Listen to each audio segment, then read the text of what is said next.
What happens when one of the biggest names in hip-hop takes the Super Bowl stage and drops a bombshell diss track?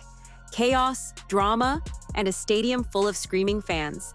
Kendrick Lamar's 2025 Super Bowl halftime show was already one for the books.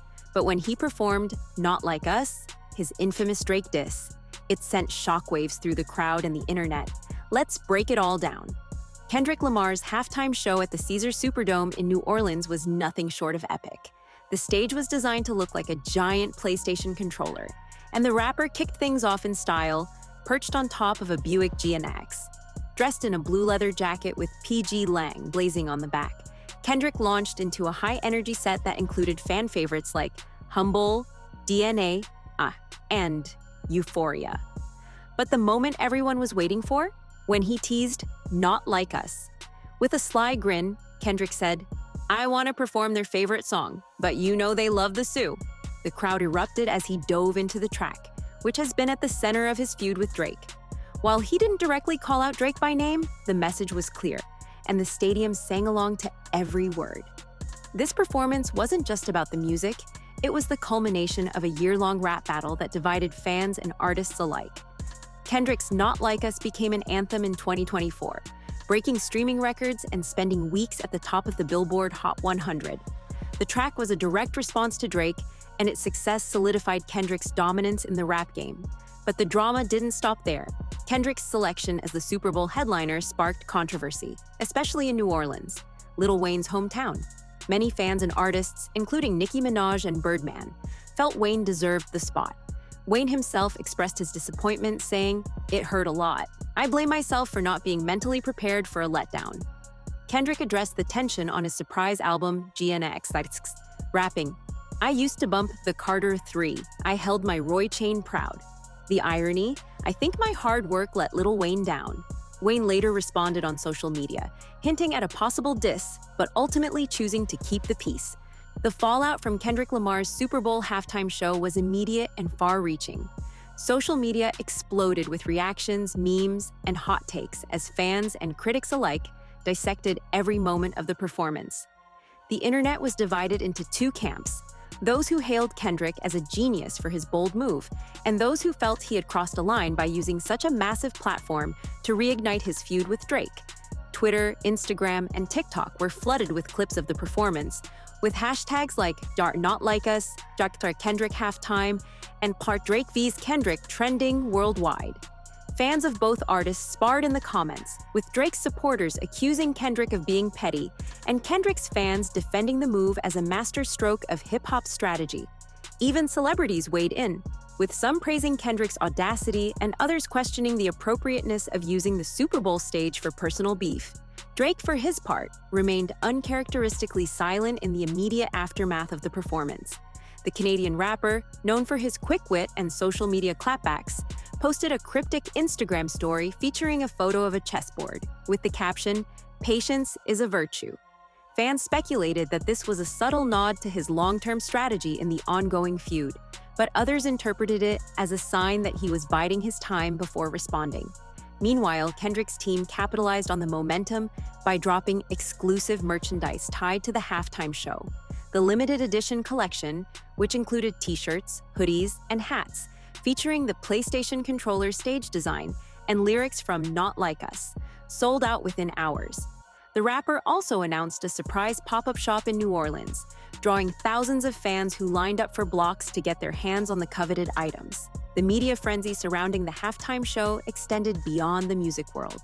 Sports analysts and commentators couldn't resist weighing in on the spectacle, with many drawing parallels between Kendrick's performance and other iconic Super Bowl moments. ESPN's Stephen A. Smith called it the most electrifying halftime show since Prince's legendary performance in The Rain, while Fox Sports' Skip Bayless criticized Kendrick for making it about himself instead of the game. Even political figures got in on the action. Former President Barack Obama, a known hip-hop fan, tweeted, "Kendrick brought the heat tonight. That's how you do a halftime show."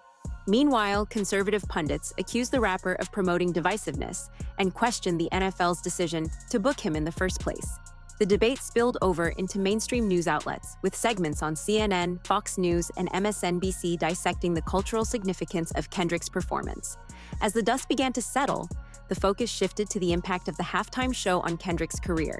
Industry insiders speculated that the performance would cement his status as one of the greatest rappers of all time, while others wondered whether the controversy would overshadow his artistic achievements.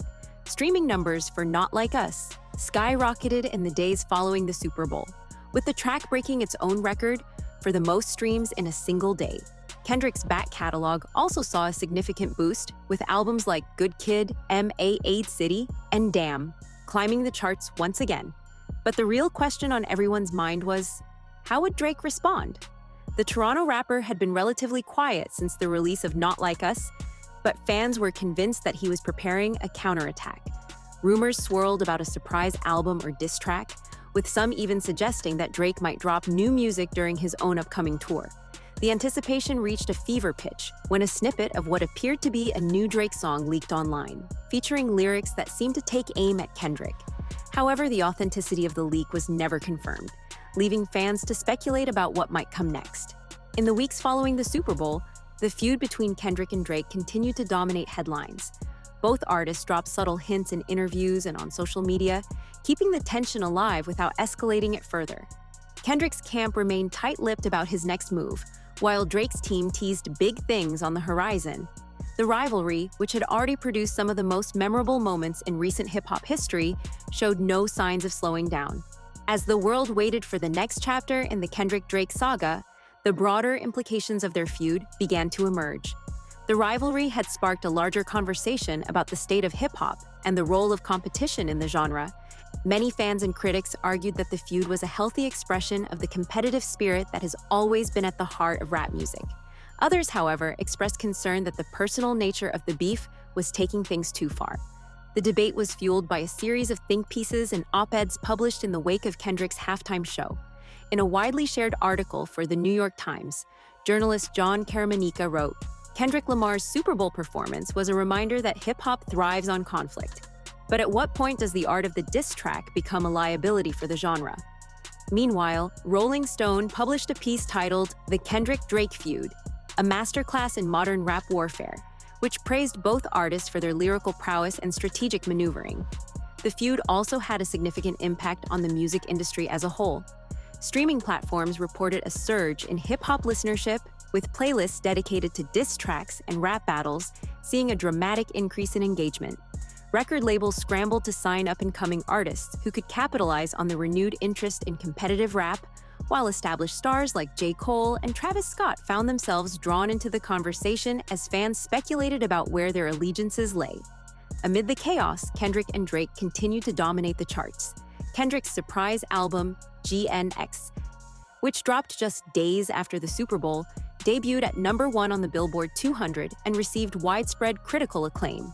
The album, which featured collaborations with artists like Eze, J. Cole, and Tyler, the Creator, was hailed as a masterpiece and further solidified Kendrick's reputation as one of the most innovative and influential artists of his generation. Drake, not to be outdone, released his own project, Scorpion 2.00, a deluxe edition of his 2018 album, Scorpion, that included new tracks and remixes. The album also debuted at #1, setting the stage for a head-to-head battle between the two rappers. Fans eagerly dissected the lyrics of both projects, searching for hidden messages and subliminal disses. While neither artist explicitly mentioned the other by name, the tension between them was palpable. The rivalry also had a profound impact on the culture at large. Memes, fan art, and parody videos flooded the internet, with creators using the feud as inspiration for their work. Late-night talk shows and comedy sketches poked fun at the situation, while podcasts and YouTube channels dedicated hours of content to analyzing every twist and turn in the saga. The feud even made its way into academia, with professors at universities across the country using it as a case study in courses on music, media, and cultural studies. As the months passed, the Kendrick-Drake feud showed no signs of losing steam. Both artists continued to drop hints and teasers, keeping fans on the edge of their seats. The rivalry had become more than just a personal beef. It was a cultural phenomenon that had captured the attention of the world. And as the music industry braced for the next chapter in the saga, one thing was clear: Kendrick Lamar and Drake had forever changed the game. The Kendrick-Drake feud reached new heights in the summer of 2025, when both artists announced plans for competing tours. Kendrick's The Big Steppers tour and Drake's It's All a Blur tour were set to kick off within weeks of each other, setting the stage for a showdown that would go down in music history. Fans scrambled to secure tickets, with many opting to attend both tours to witness the spectacle firsthand. Kendrick's tour was a visual and auditory masterpiece, featuring elaborate stage designs, stunning visuals, and a live band that brought his music to life in new and exciting ways. The rapper performed tracks from GNX, alongside fan favorites, delivering a high-energy show that left audiences in awe. But the highlight of every night was his performance of Not Like Us, which had become an anthem for his supporters. The crowd's reaction was electric, with fans rapping along to every word and holding up signs that read, "Kendrick for President" and Team K. Drake's tour, meanwhile, was a celebration of his storied career. The Canadian rapper performed hits from every era of his discography, from Take Care to Scorpion 2.0, and brought out a rotating cast of special guests that included everyone from Lil Wayne to Rihanna. Drake also used the tour as an opportunity to address the feud, delivering cryptic monologues and performing tracks that seemed to take aim at Kendrick. While he never mentioned his rival by name, the message was clear. Drake wasn't backing down. The tours became a battleground for the two artists, with each trying to outdo the other in terms of production value, special guests, and fan engagement. Social media was flooded with comparisons, as fans debated which tour was better and which artist was winning the feud. The rivalry even spilled over into the business side of the music industry, with both artists breaking records for ticket sales and merchandise revenue.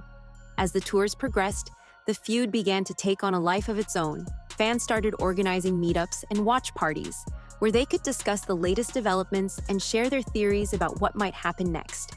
The rivalry also inspired a wave of creativity, with artists, writers, and filmmakers drawing inspiration from the saga. A documentary about the feud, titled Rap Gods, The Kendrick-Drake Saga, was announced, with plans to explore the cultural impact of the rivalry and its significance in the history of hip-hop. By the end of 2025, the Kendrick-Drake feud had become one of the defining moments of the decade. Both artists had pushed the boundaries of what was possible in music, using their talent, creativity, and ambition to create a cultural phenomenon that transcended the genre. While the rivalry had its share of controversy and drama, it also served as a reminder of the power of hip-hop to bring people together and spark meaningful conversations. As the world looked ahead to 2026, one question remained. What would Kendrick and Drake do next? The feud had already produced some of the most memorable moments in music history, but both artists showed no signs of slowing down. Whether they would continue to battle it out or eventually find a way to reconcile remained to be seen. But one thing was certain: the Kendrick-Drake saga was far from over, and the world would be watching. The Kendrick-Drake feud continued to evolve in unexpected ways as 2026 began. Both artists had achieved unprecedented levels of success, but the rivalry had taken a toll on their personal lives and careers. Rumors of burnout and creative exhaustion began to surface, with some speculating that the feud had reached its natural conclusion. In a surprising turn of events, Kendrick announced that he would be taking a step back from music to focus on his family and mental health. In a heartfelt Instagram post, the rapper wrote, "I've given everything I have to this art form, but now it's time for me to recharge and reflect. Thank you to everyone who has supported me on this journey. I'll be back when the time is right." The announcement sent shockwaves through the music world, with fans and fellow artists expressing their support for Kendrick's decision. Drake, meanwhile, seemed to double down on his commitment to the feud.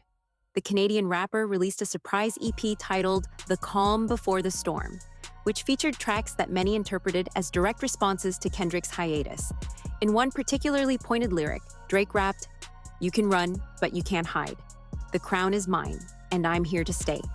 The EP debuted at #1, but the reception was mixed, with some critics accusing Drake of being tone-deaf in light of Kendrick's announcement. As the year progressed, the feud began to lose some of its momentum. Without Kendrick's presence, the rivalry felt one-sided, and fans started to grow tired of the constant drama. Drake's music continued to dominate the charts, but the cultural impact of the feud began to wane. By the end of 2026, it seemed that the Kendrick-Drake saga had finally run its course. But just when it seemed like the story was over, Kendrick made a triumphant return. In early 2027, the rapper dropped a surprise single titled The Comeback, which addressed his hiatus and hinted at new music on the horizon. The track was an instant hit, debuting at #1 and reigniting the feud in the process. Drake responded with a series of cryptic tweets, but for the first time in years, it felt like the rivalry was entering a new phase. As the world looked ahead to the future, one thing was clear. The Kendrick-Drake feud had left an indelible mark on music and culture. The rivalry had pushed both artists to new heights, inspiring countless fans and sparking important conversations about the nature of competition and creativity in hip-hop. Whether they would continue to battle it out or eventually find a way to move on remained to be seen.